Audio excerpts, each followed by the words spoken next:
Welcome everybody to another episode of our epic X-Men reread presented by Crushing Comics. We are tackling Chris Claremont's X-Men run from the very beginning. We started with Giant Size X-Men. Today we are up to Uncanny X-Men 114 and 115, as well as the revisions to these issues from Classic X-Men. We're going to talk about a backup from Classic X-Men number 21. And we're going to talk a little bit about Mystique, who is debuting at this point in Miss Marvel number 16, 17, and 18, and a Mystique backup story set in that same period from Marvel Fanfare number 60. Wow, that sounds like a lot, so we better get to it. I'm joined here by my very good friends, Tyler and Fariha, and let's just dive right in to Uncanny X-Men 114 as Beast and Jean seem done for. They're trekking through the Antarctic tundra. I don't know if it's technically tundra, if it's in Antarctica or not. Didn't research that ahead of time. And they think they're goners because they've just escaped Magneto's volcanic base. They think the X-Men are dead. And Jean arises from seemingly just being near death and manifests the Phoenix Raptor. And she's intent that she's going to like dig them out. Like she doesn't even realize anything bad has happened. And in doing that, she summons a helicopter to come and rescue them from the Antarctic wastes. So I love the icicles on Beast's face. I was just going to say that too. Yeah, I thought it was really cool because it's like ice.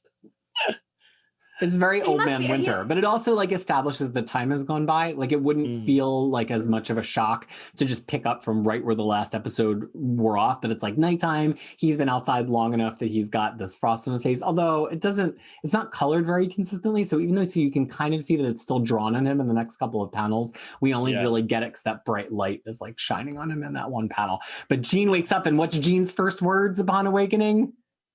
Scott! I was like, actually, you know what? This is okay. This is okay though, because I mean, that's her last memory of them being separated, and then coming.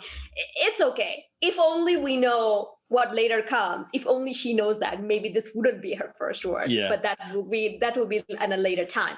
But this particular image of Jean calling out Scott. Right, with a little bit of the fire. I mean, here is a full-fledged Phoenix bird, but just remember this image because it will show itself again in a entirely different scenario. Ooh, yes, it definitely gets mirrored later. Yeah. Okay, but the thing is, like, her clothes also get fixed. I was very happy to see that. Yeah. Like, I don't know why, like, is that part of her power structure or what it is? Or it's just like the unstable molecule as you taught me the other day. Well, it could be unstable molecules, but it could be her power because her telekinesis has become so powerful that she can rearrange molecules of her clothing.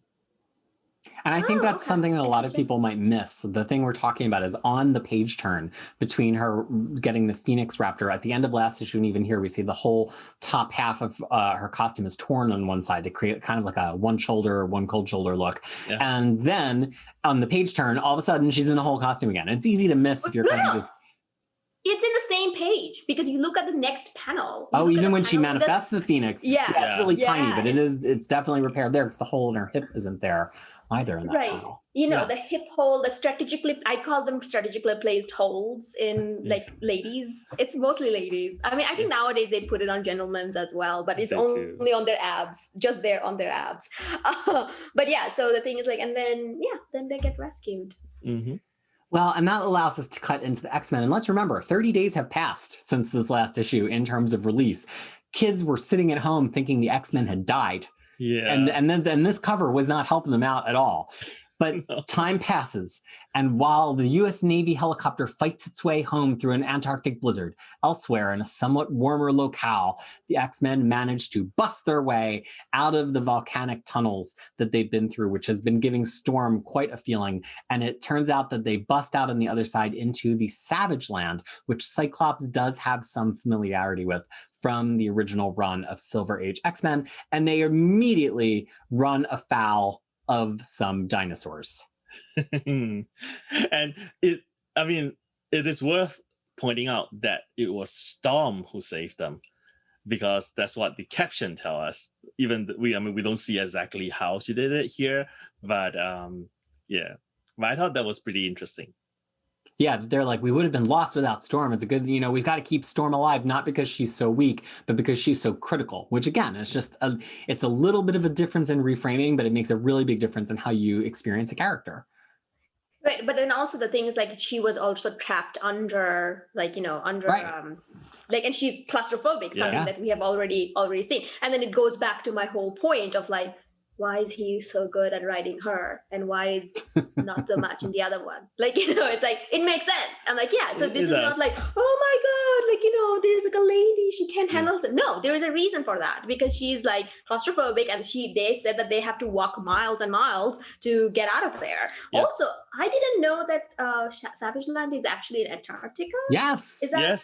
Yes. Oh, I didn't know this. To this day, that's where the Savage Land is. Oh, that is very neat. But I also don't like, I don't like the idea, like, they just came to some other animals area and then just decided to kill that. Like, It's like, no, you are the intruders. Stop doing that. I wish, that wasn't the case.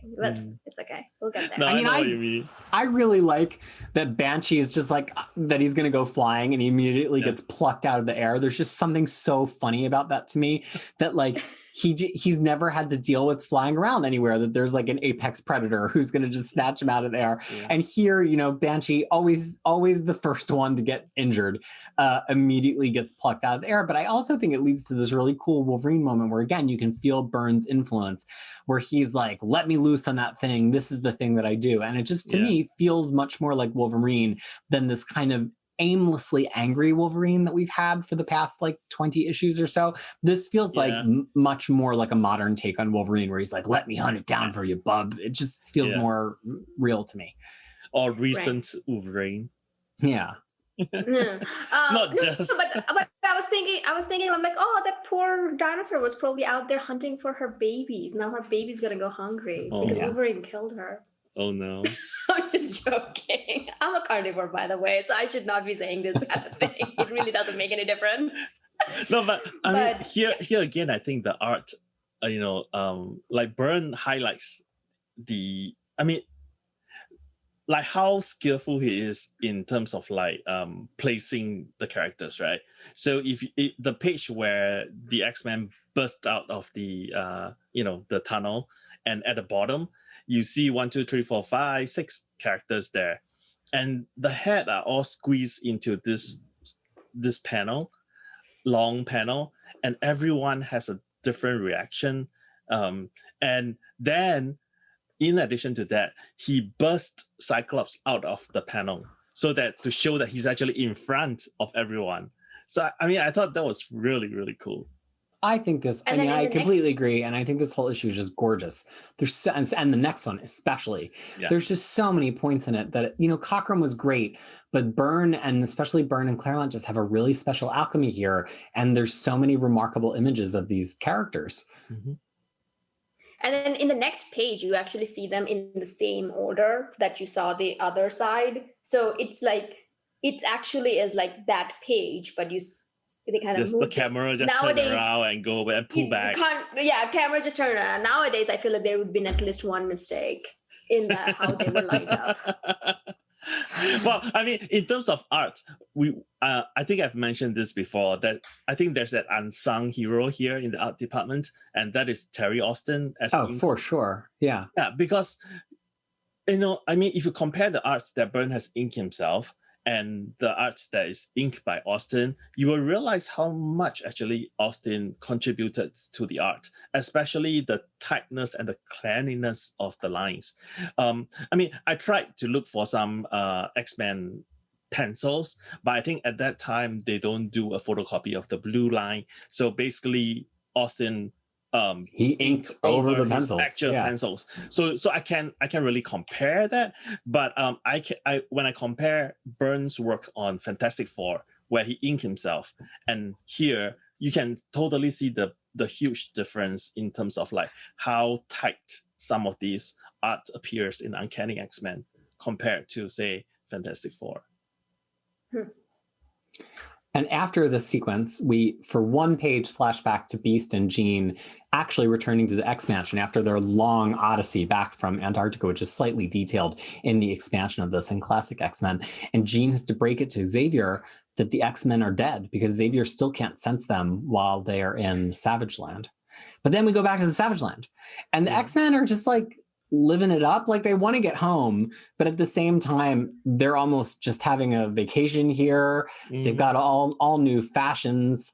And we get Scott, who with his little Speedo goggles version of his visor and his facial hair, which he trims down to a very suspect mustache, he sees his reflection and he realizes that Corsair actually looked a lot like him, huh?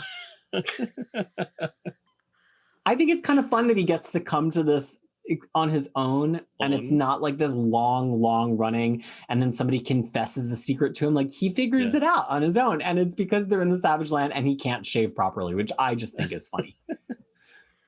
So to that point, though, it's like, if you see your reflection and you're suddenly like, oh, I kind of look like that other person, do you automatically like, oh, they must be my parents? Well, I think he like has a full-on flashback. Like he sees this hint of it, and it almost like unlocks this memory of his parents behind him in the plane, which he like never could like see fully clearly before. And in his mind's eye, it's like, oh my gosh, that was Corsair all along. And maybe it would have just been fleeting, but then Storm is right there, you know.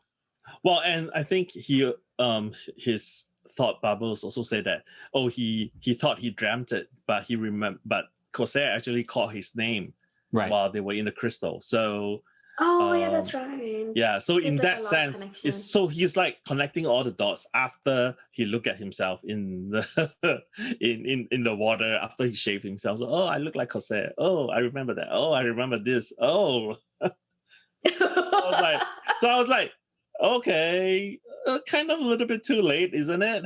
He's out in space somewhere, and you're like, oh, he's my dad. But there's also this really peculiar moment here. I'm very interested to see what you both think about it, where he says he's mourned Hank, because of course the rest of the X-Men think Hank and Jean are dead, reflexively. But he hasn't, there's nothing left to feel about Jean being dead. And I have a lot of thoughts on this, but I really want to hear about how the two of you read it before I get into my read on it. I mean, how do you think I read it? Like how, like just take a wild guess. Like rolling your eyes, I'm sure.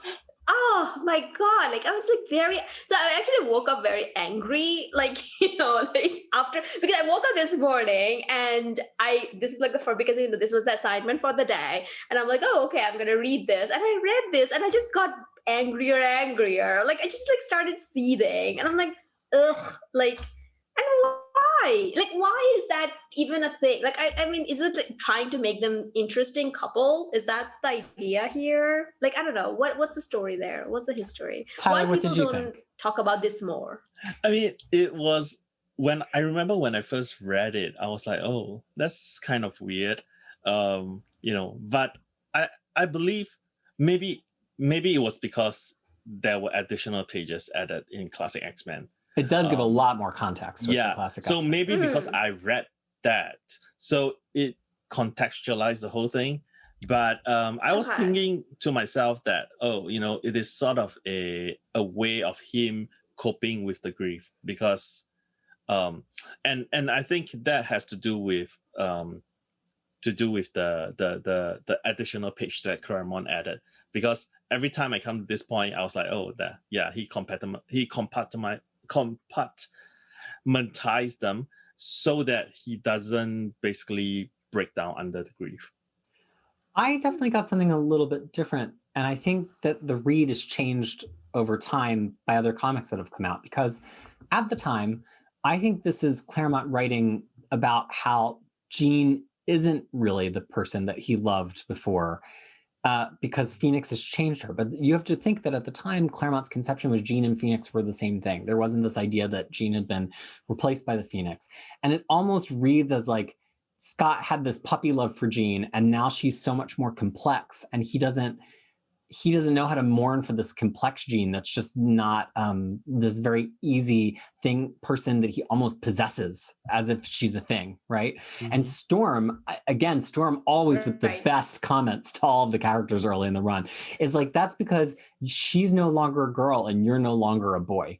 And I think the point that Claremont's trying to make here is that Scott's conception of their relationship like isn't the thing that he's grieving, so he doesn't know how to grieve it. Whereas on the next page, you have Wolverine having a very complex feeling about Wolverine because he's a man and Jean's a woman, which I choose not to make any further comments on. But then you have to re-evaluate this after the Phoenix retcon, which of course Claremont had no idea about at the time, because there's this deep-seated sense in Scott that it's not Jean. You know, they have this psychic rapport, and this is maybe one moment where Scott realizes that on an intuitive emotional level, there's no Jean to mourn for, which of course is a reading with tons of hindsight and extra context, but that's how you can read it now.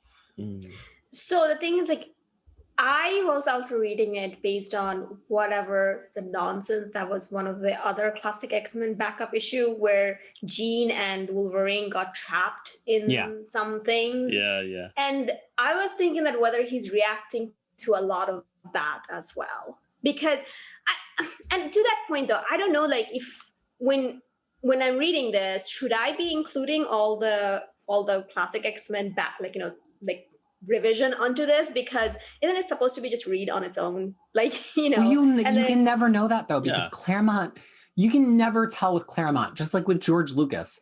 You don't know what idea he had at the time that he just didn't have the time or the ability to execute, and what idea he's inserting later because he thought it was a good idea. It's just impossible to know unless you like read tons and tons of interviews with him. And so that's why this read is so fascinating, because the classic X-Men issues absolutely change it. And then you have to ask yourself, well, did Claremont really mean that, or is he trying to fix problems? That's what I was talking about. Like, that's exactly what I was talking about. Like, is he trying to fix the problem? Because if it's trying to fix the problem, well, okay. But is it supposed to be what was there before? And if it was supposed to be there before, why didn't you write it?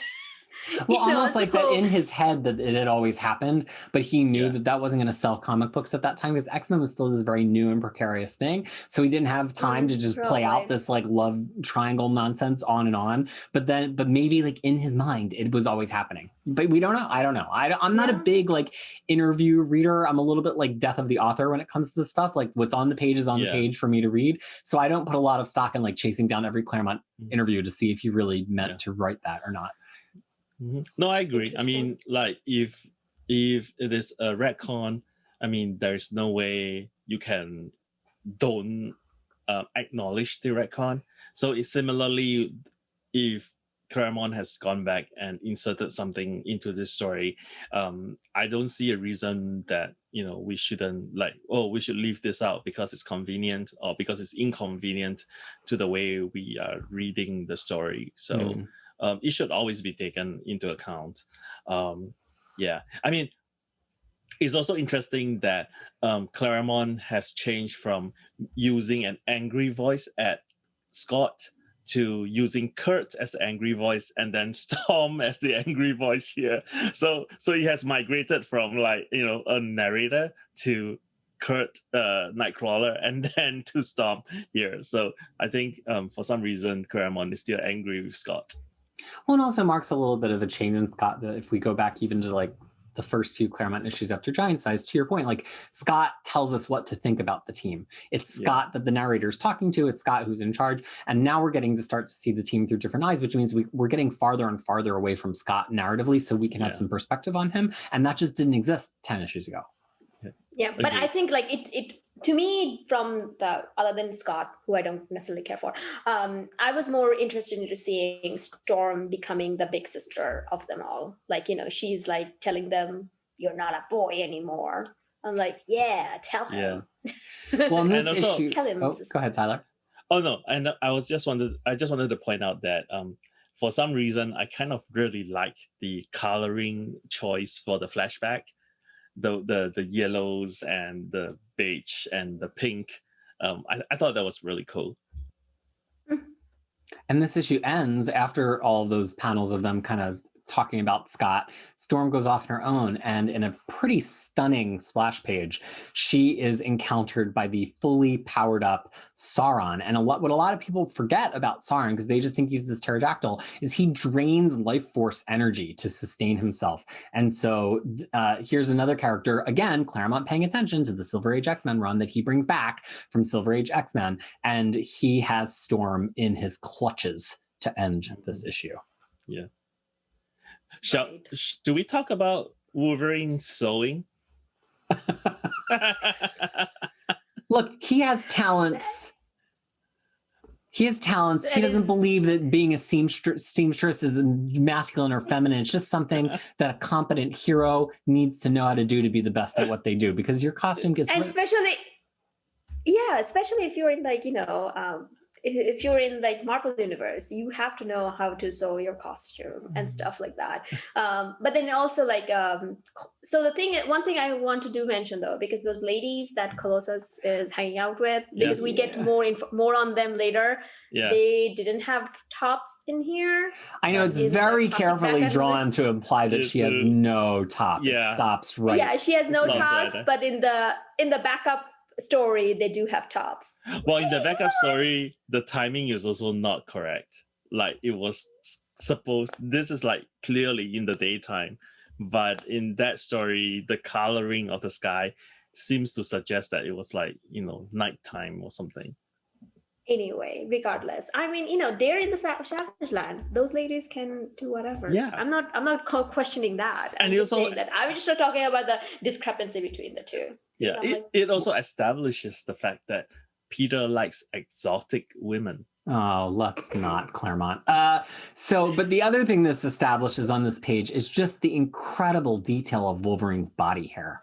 I mean, let's just really go in hard on one of these panels here. This is not just a little bit of pencil lines here and there. Some of it curls in one direction, some of it rises up. You see the back hair kind of rising up in a crest over his back. I mean, there's a lot of detail. Byrne had to spend an hour on this one page, this one panel alone, just detailing all of the hair on all of the various parts of his body. I guess the clavicles can't really grow hair. That's the one point that you don't get chest hair on your collarbone. I don't know.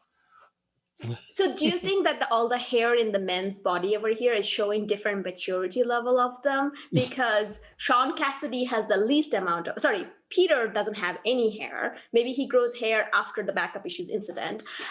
Then Sean Cassidy has some hair. Then Cyclops has a little bit more, but no one is like Wolverine. And then when you take that in context with Storm says between being a boy and a man, is that what being visualized? Priya just unlocked a whole new level that I don't know that anybody's ever been to or will ever go to again with this issue.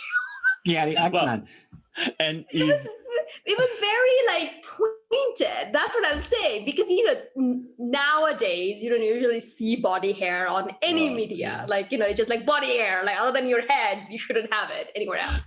Head, your eyebrow. That's it. But the thing is, this was very calculated. Yeah. So that's why I'm just saying. If Colossus has body hair and he transformed into organic steel, does it make him like all the spikes of metal? Yeah, is he like a Brillo pad? How does that work? Listen, maybe it's just so he doesn't tear his costume up. He's got to wax it, because then it would mess with his costume if he had steel body hair. Thunderbolt Ross has a mustache. Red Hulk doesn't. So by the same logic, he can have hair or not, but I'm telling you, we will see a perfect moment after which Colossus will have hair. It's coming. The other thing also is that just in case you're wondering where that half photograph of Wolverine, of Jean that Wolverine has tucked in his waistband all the time, it was first shown in Iron Fist 15, where he was basically, sort of stalking her apartment, waiting for the party to start. And he has this photograph of Scott and Jean, and he's and he tear away Scott. And then, yeah, that's the photograph. Yeah, that's the Iron Fist. He's a creepy 15. Stalker. Yeah. Oh, and then yeah, once again, we talked about it before, that people just falling in love, and then why? You haven't even talked with this girl. Because she's like, Jean. why? Because she's Jean. We need Kitty and other people to come back here soon. I can't take this anymore. They will. Smurfette. You're very close to that. But even after Kitty comes, it's really still like the Kitty and Storm show until Rogue gets there, and then we really don't go into like the full female force version of Uncanny X-Men until 214, when it's like Storm, Dazzler, Psylocke, Rogue. That's when it's the ladies era. And Betsy. Oh yeah, you say Psylocke. Sorry. You just now are just to a point where you think of them as two totally different characters. All right, so now as we roll into Uncanny X-Men 115, I guess before we do, we have to talk about the revisions, and we've mentioned them in passing, that the classic X-Men issue makes to that. So it has more of the team's escape through the volcanic cave, so it shows a little bit more of how Storm saved their butts. It gives a page to show how Beast and Jean managed to get from Antarctica back to the X-Mansion, and also gives us a bonus page of Cyclops' misery, which Tyler, I think, alluded to a little bit earlier in the episode. So now we can roll on to Uncanny X-Men 115, which starts in the middle of this confrontation with Sauron with, I just think, a totally breathtaking splash page of Wolverine diving and swiping at Sauron. This like fully realized fearsome bird-like dinosaur Sauron. It's just really one of my favorite pages in this whole Byrne run on Uncanny X-Men. Well, it's not quite my favorite Byrne's drawing yet. There's another one that will come like pretty soon, which I absolutely loved when I first saw it. But yeah, this is actually really, really good too. I love it because it's almost a pure pinup. Like there's so little dialogue that needs to happen. Usually in a big page like this, you're trying to like convey a lot of things, but this is basically just a pinup of Wolverine going after Sauron with two dialogue balloons aren't even required. Mm-hmm. So what is the story of Sauron? Like, this is not the Lord of the Rings version, obviously. No, but different thing. I mean, Claremont clearly stole it. Right. But the thing is, like, what's his deal? Because he has a utility belt on him. So, and then he's also a dinosaur. Well, we get his whole deal in this issue. Yeah. It does give his complete origin. That's and it's very much ripped from the Silver Age. Like this, he had an appearance in the Silver Age. This is the story, and he's usually a man, and he actually is not like a terrible guy. Usually, but the Sauron version of him is terrible, and so it's kind of, and he never wants to go back to being human, really, because why not be a terrible dinosaur if you can? And so it's a little bit different than your typical villain, because when he's a dude, he doesn't necessarily even want to be Sauron. It's kind of, isn't it kind of like Jekyll and Hyde? Yeah, there's a Jekyll and Hyde aspect to it. Yeah, kind of like Hulk, which is also Jekyll and Hyde. So, yeah. Yeah, okay, that's his thing. Because the thing is, like, he's also friends with Ka-Zar, and I'm like, isn't Ka-Zar supposed to be the good guy? So I just got a little confused by that. Well, the human form is friends with Ka-Zar, but not Sauron. Oh, not the Sauron part. Okay. So he's a cursed thing. Okay, moving on. Well, this issue, weirdly, doesn't do a whole lot else. It's one of these issues where Claremont, and again, it was the nature of comics at the time. You couldn't have known any of these Silver Age stories, so he had to recap those. Then he had to give you some information about something that happened in some kind of Ka-Zar story. And the whole issue kind of turns into a recap with very, very little X-Men content in it, as he explains all of the stuff that happened in the Savage Land. And it gets to the end, and the X-Men hilariously are like, okay, that's nice, we've got to go. And they try to leave, but no, it turns out that the drama in the Savage Land is severe enough that the X-Men actually need to stay and deal with it. Well, I mean, the strange thing is, and I did not know that until this reread where I tried to track down Ka-Zar number 20, is that this is actually the continuation of the story from Ka-Zar 20. Oh yeah, straight up. So Ka-Zar 20 basically stopped at a cliffhanger, and it is the last issue of Ka-Zar. and I think in the letters page it says something like, I mean, on the last page, it says something like, see the letters page for how it ends or something like that. So basically, I think something happened. I don't know the history. Ka-Zar got cancelled, and Byrne and Claremont is like, you guys have to continue the story, or they were told to continue the story, and therefore you have this huge number of pages of like exposition in the middle, which I was like, wait, what? Where's the shark coming from? And what has this got to do with the X-Men? I was actually a little bit confused even when I reread this again. So this was the first tie-in. Is that what you're saying? Marvel getting their ideas of how to do tie-ins and then, you know, events. Not the first though, because it's not so different than what happened with the Eternals. You know, we recently were talking about the Eternals for an episode on the YouTube channel, and you know, Harry pointed out that the Eternals original Jack Kirby series ends very abruptly, and then it was basically the few other Marvel authors who were obsessed with the Eternals. They kept the story alive in the What If backups, and then also basically resolving the Eternals plot in Thor. And so this was just a very common thing in the 70s. You know, there were a lot more kind of comics coming and going, and all the Marvel authors tended to be like, ooh, what could I dip into and resolve or pick up from these other titles? Because not only would you be able to kind of serve the story that you enjoyed, but you might pick up some of the readers from that title as well who can help keep your comic book alive. Yep. And the thing that's interesting to me here, though, in terms of that, is that they don't put Ka-Zar on the cover. It doesn't even say in the Savage Land on the cover. So it's just weird to me that they don't like signal to readers that maybe had been reading that title, like, you should pick this up. And even in the next title, I guess Ka-Zar is kind of like on one side of the fire, but you can't even really fully tell. But it does say at the bottom to save the Savage Land. So I think that this was them trying to pick up some of that plot heat. Plus, Claremont wanted to use the Savage Land because he wanted to use Sauron and all this stuff and put the Magneto base there. And he realized the last time anybody touched the Savage Land was in Ka-Zar, so it kind of like all works. I just don't buy the fact that Cyclops is like, oh, you know, because it's like, oh, our first duty is to Professor X. I was like, is that so? I thought you guys just spent a week in Savage Land vacationing. So why is there a sudden need to go to Professor X now that you know, Ka-Zar is like, oh, I need your help, and Cyclops is like, no, I don't. We need to go to Professor X now. We can't help you. And like even Storm gave Scott like a dirty look, or what I imagine is a dirty look when he said that. So I don't know. I feel like this was the part that sort of tripped me a little bit. Like, oh, what do you mean your first duty is to Professor X? You spent a week here doing nothing. He just wants to run the Chick-fil-A chicken. Like, that's all. that's his thing. And tellingly, in the classic X-Men issue, Claremont really doesn't do a whole lot to extend any of the Savage Land stuff. Almost all the pages and additional material are devoted to Jean being back at the mansion and just struggling to like get a handle on her psychic powers as the Phoenix.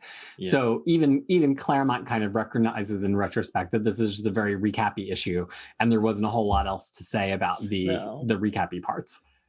Yeah, but I know we have always talked about classic X-Men in terms of like, oh, you know, we added this pages here and then the backup stories, but I kind of want to talk a little bit about, I mean, not talk, but just point out that the classic X-Men covers drawn by Art Adam I really love them. I thought they're really cool, and I also think that each classic X-Men, there's always a contents page, and each contents page will have one panel and things like that drawn by Art Adam, which I love. So, you know, I mean, I just want to point that out because, you know, for people who have not read or collected the single issues, they might not have seen them. They are in the omnibus though, the classic X-Men omnibus. So this offers me a great chance to mention how I really hate Art Adams. Which we'll get into in full if we make it all the way to things like the Asgardian Wars. So I very purposely ignore all of the covers of classic X-Men because he's one of my least favorite artists. Got it. I know this is, you know, what's funny is that before the internet, you could be by yourself having these takes, like even as I started to catch up on things, and I have so many opinions that I just assumed, I'm like, of course everybody would not like Art Adams. Like, we'll get into it at some point later, but because you're by yourself, and especially when you're a teenager, you know, you kind of think the world revolves around you. And I'm like, okay, well, everybody must hate this. Gosh, why do they keep bringing him back? And then to be exposed to the wider world of people like Tyler and the majority of people who are X-Men fans who are like, you don't like Art Adams? Omar almost kicked me off of his channel. He was like, oh, they should use the Art Adams cover for that on a show that I was with him. I'm like, why? Art Adams is awful. And he was like, oh, and you could see the whole comment stream kind of gasp collectively. But it kind of makes me miss when you could be so separate from the kind of crowd opinion on things that you could develop a whole separate divergent opinion of one of these books or one of these runs or one of these authors or creators without ever having to be like, okay, but I know everybody likes him, but I don't like him. I fully thought that he must be the most unpopular artist, you know? To me, that's Frank Quitely. So my brain actually shut down when I thought that I am actually the opposing on this. Like, because most of my taste and everything is like very much like, vanilla. It's like it goes with the flow. And then it's like people are like, oh, no, Frank White is. I'm like, what? He makes Emma Frost look ugly. Do you know how hard you have to try? Surprisingly, We Three by him is actually pretty good because it's only dogs that he's drawn. Yeah, he only has to draw animals. Well, we'll have to be doing this show for a long time before Fariha's Frank Quietly opinions come to bear on an X-Men run. But maybe we'll make it all the way there. So look, Classic X-Men number 21. Again, the story in 20 fits much later after issue 129, but Classic X-Men 121 follows that panel of Colossus and his topless friends to Colossus having to fight a T-Rex twice. He has to fight it once unpowered, and it mauls one of the Savage Land beauties that have been fawning over him. And so then he fights it again as armored Colossus and defends it. And this is the origin of him potentially leaving children fathered all throughout the Earth and galaxy, just like Wolverine, because he's a himbo. That's basically what this story is setting up here. And I was also thinking, because now he's actually in Savage Land, right? Yeah. Because that's where he is right now. I'm like, what does he have to now? Oh, that definitely connects to this. In the current comics, we have seen Colossus be in the Savage Land. It's absolutely a nod to this. No, but I have a more basic question. Where did he get the pad and pencil from? Right, he's like, oh, this pad is so soggy, and it's this like beautiful spiral bound notebook. I'm like, where did you get a spiral bound notebook to begin with? You're in the Savage Land. And before that, Mesmero basically mesmerized him, like hypnotized him. So basically, Mesmero is like, oh, pick up your pen and paper. We are going somewhere. You're going to be the strong man and artist. Maybe he just keeps that in his pocket. But the thing is, I just like those ladies' ideas of like, hey, our friend died. What is a better way to have her memory than create new life? I'm like, I'm rolling with it. Sure. I mean, I wouldn't recommend that, but okay. It's a life for a life. It's like, from a different point of view, but okay. But yeah. And then, so he had fun. Well, that's very, I mean, without knowing the specific thing I'd be referring to, it feels very pagan, right? That like you would end a funeral with an orgy. Yeah. But I no offense to pagans, I'm not referring to any specific thing. It just reads to me that if they had a sort of nature-based philosophy and religion, that you would conclude somebody losing their life with creating new life. But we have another story to talk about. Go ahead. No, I was just saying that Wolverine knew what those ladies were up to, so he just So around the same time as this is Ms. Marvel 16 through 18, which is the debut of Mystique. And we have to tell you, if you're a big Mystique fan, you're going to get virtually nothing from reading these issues from Mystique. They're fine Ms. Marvel issues, but the Mystique component is not so much, even though she originates there. But that means that any story about Mystique that predates her debut also kind of fits in here. And so Ann Nocenti, the very last issue of Marvel Fanfare, which is an anthology series that started in 1982, specifically for the direct market. It runs 60 issues. And in the last issue, Ann Nocenti writes a second story that is about Mystique forming her new Brotherhood of Mutants. And it's after she's already adopted Rogue. And it kind of shows us what Rogue is up to around this time. It'll be another 25 issues before Rogue debuts and takes Ms. Marvel's powers. But this shows that Rogue, while the X-Men are having this one experience of being together, Rogue is going down this terrible path with Mystique, who doesn't even know how to parent, and muses like, how did I wind up with a daughter? As Mystique is trying to pull together this fearsome team of mutants. And so we get Rogue, unfortunately, in the story as a little bit of a sexual assault monster because she's just like making out with everybody to steal their powers, even though she knows that she's going to get too much. And so, and that's this Ann Nocenti Marvel Fanfare story. Fariha, what did you think about this one? I mean, I don't know what universe Ann Nocenti is in, because this is the third one I read by her, like, you know, where it's like weird sexual assaulting thing going on. Like, so that's why I was like, and then in a world where we're kind of in a pandemic, that whole touching, it's like, ew, you don't know where his mouth was. Right, just going around and mouth kissing people. It's from a much more innocent time. But yeah, and I don't know whether it was because, and how old was she supposed to be? Because that also kind of concerned me. It's like, oh, she's definitely a teenager. Oh, that's even worse. Like everything combined of that. I was like, what? And she can't touch and get that same information. The fact that she's doing it, I don't know whether it was because she was trying to get a rise out of Mystique, and whether that was the ulterior motive. I don't know their relationship yet, so I was not quite I was trying to figure that out. But overall in all, it was like, okay, but is this Pyro in the current Marauders? No, different. Current Pyro is... Oh, actually, yes. Right? There's two Pyros in current X-Men. But I think the Pyro in Marauders is original flavor Pyro, not new flavor Pyro from X-Men Gold. Yeah. Okay, so this is this one. Like, yes. It's this and one. He's English. He's English. Or is he Australian? I never can remember. Because when I'm reading it with my daughter, I can never remember what voice to do. Oh, okay. Because I was like, hey, I know that guy. That's what that was my other takeaway from this whole thing was. Well, I mean, the thing is that Ann Nocenti tends to write about social stuff. And I am pretty sure this is her tackling the issue of addiction, using Rogue's touch as an allegory to drugs taking and other things. Like, I mean, it's not subtle at all. It's very much, hammering the point across. And so here, Rogue came off kind of like a junkie. So she's like totally out of control. And she's basically, riding the high of like absorbing people's memory. So I think this is what is happening here. I mean, it makes you feel uncomfortable, but I think it is meant to make you feel uncomfortable.